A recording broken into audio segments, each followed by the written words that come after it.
Jodie Chesney, police reveal Girl Scout was stabbed in cold blood. The grieving father of the 17-year-old Girl Scout stabbed to death on Friday has paid a tearful visit to the scene where she died and visited the woman who attempted to save her life. Peter Chesney went to the home of Teresa Farendon, 49, who performed CPR on his dying daughter Jodie as she lay in a pool of blood on Friday evening in Harold Hill, London. The teenager was murdered while playing music with her boyfriend, 18-year-old Eddie Coyle, and 4 other friends in Romford on Friday evening. Police today admitted they have no idea why she was targeted, as locals suggested she could have been the victim of a gang initiation dare. Mr. Chesney, who turned 39 hours before his daughter was killed, was accompanied by other members of Jodie's devastated family this afternoon. He was too overcome with grief to comment, but took several moments staring into the park before heading to see mother of 3 Mrs. Farendon. Detectives have said the attacker did not say anything to Jodie or her group of friends, and immediately ran off after the stabbing. Scotland Yard has described her killer as a black teenager and asked anyone who may have CCTV or dash cam footage between 7 p.m. and 11 p.m. on March 1 to come forward.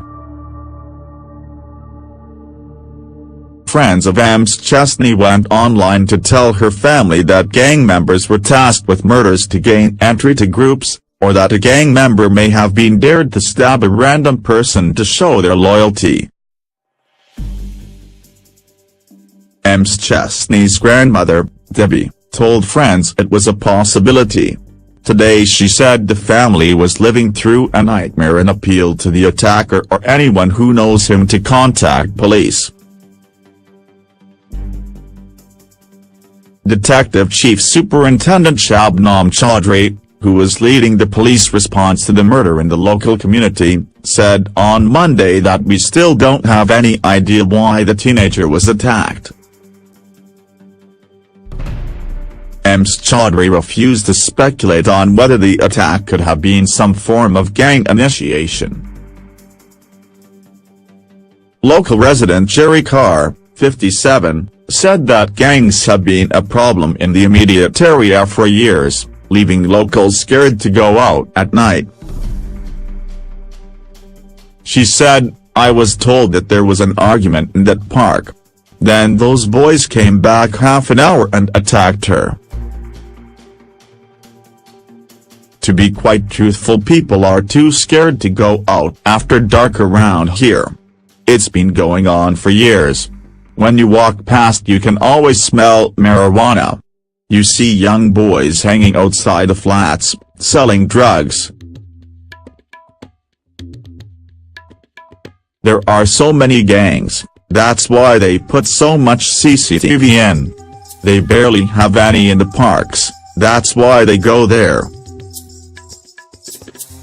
Someone was stabbed by someone on a bike just at the end of the road recently. Someone tried to take the bike off him. "It makes me feel scared to go out.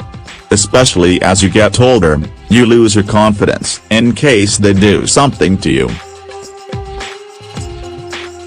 Reverend Alan Moss, 37, who today came to lay flowers for Jodie, of young people had been relocated to the borough out of inner-city areas to try and break the cycle of gang violence.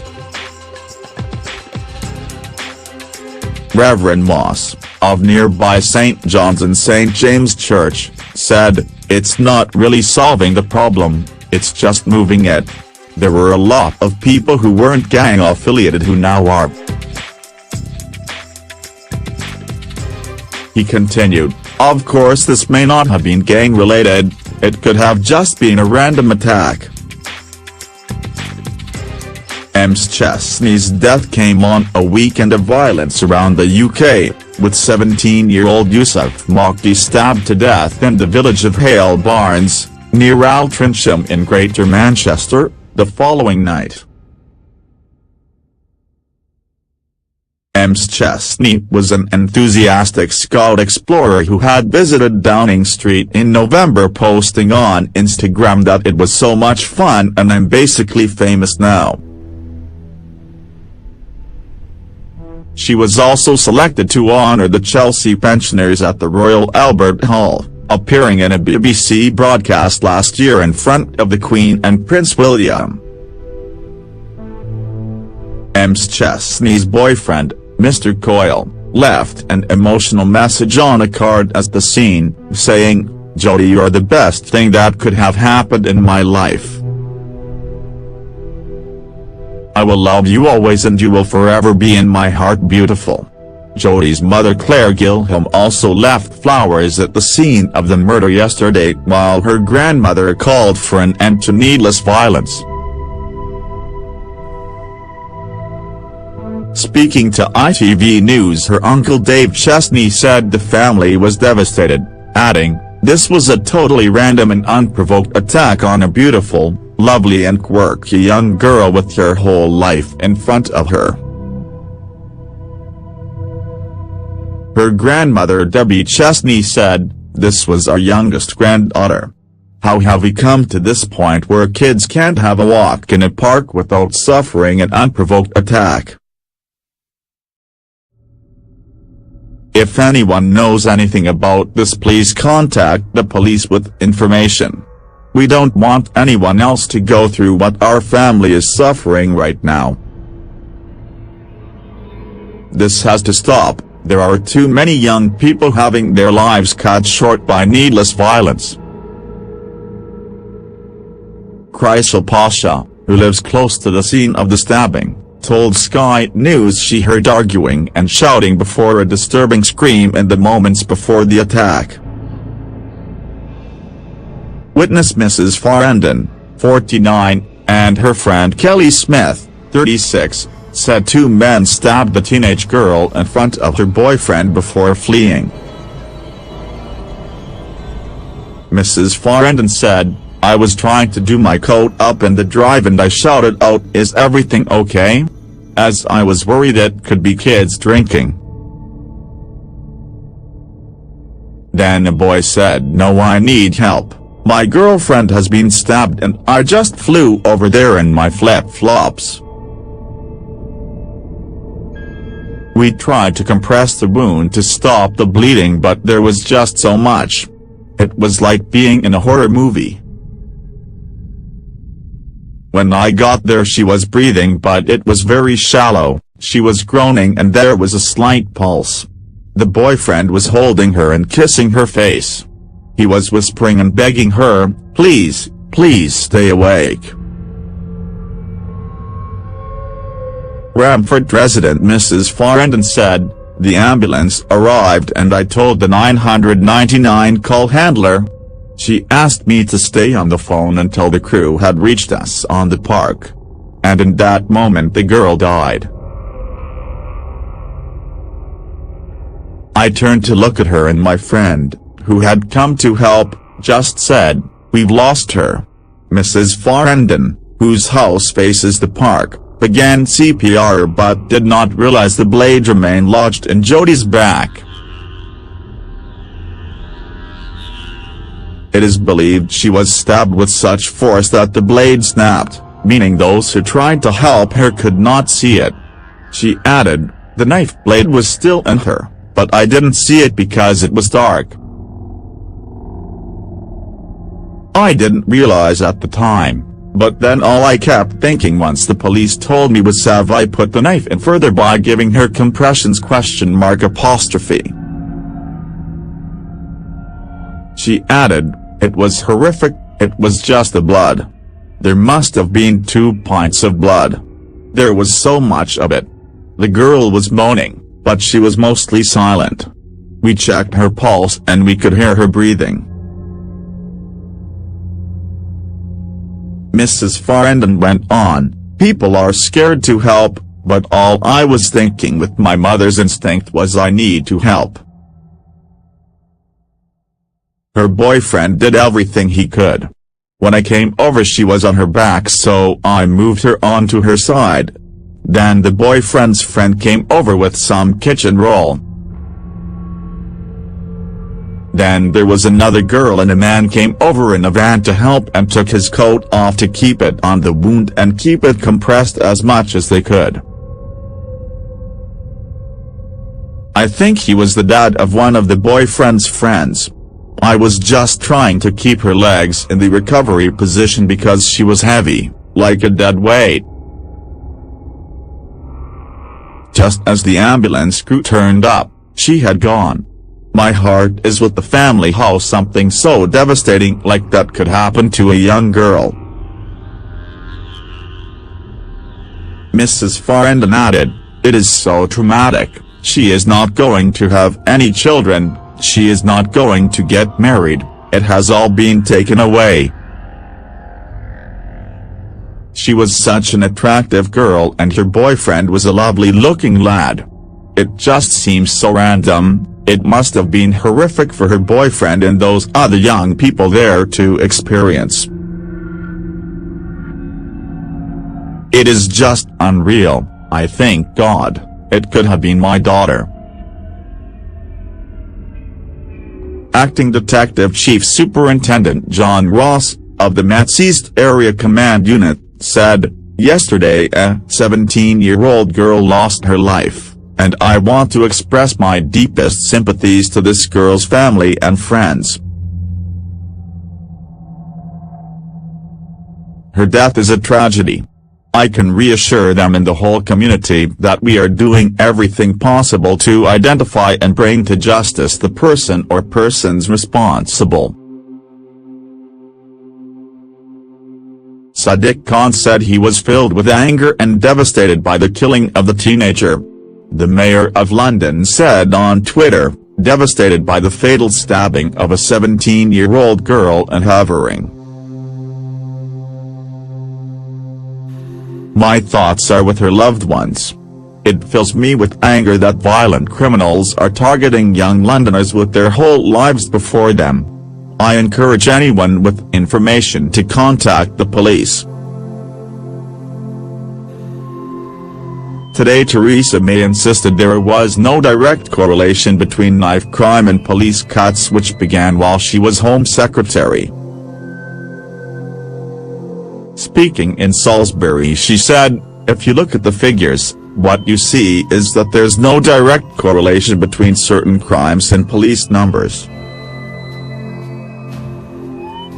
What matters is how we ensure that police are responding to these criminal acts when they take place, that people are brought to justice. But what also matters is, as a government, that we look at the issues which underpin, that underlie, this use of knives and that we act on those. That's a cross-government approach. It's not just about the police, it's about the whole of government and it's the whole of government that's responding." The Prime Minister said, "I recognize the concern that people have about what we have seen in terms of knife crime and the terrible attacks that have taken place."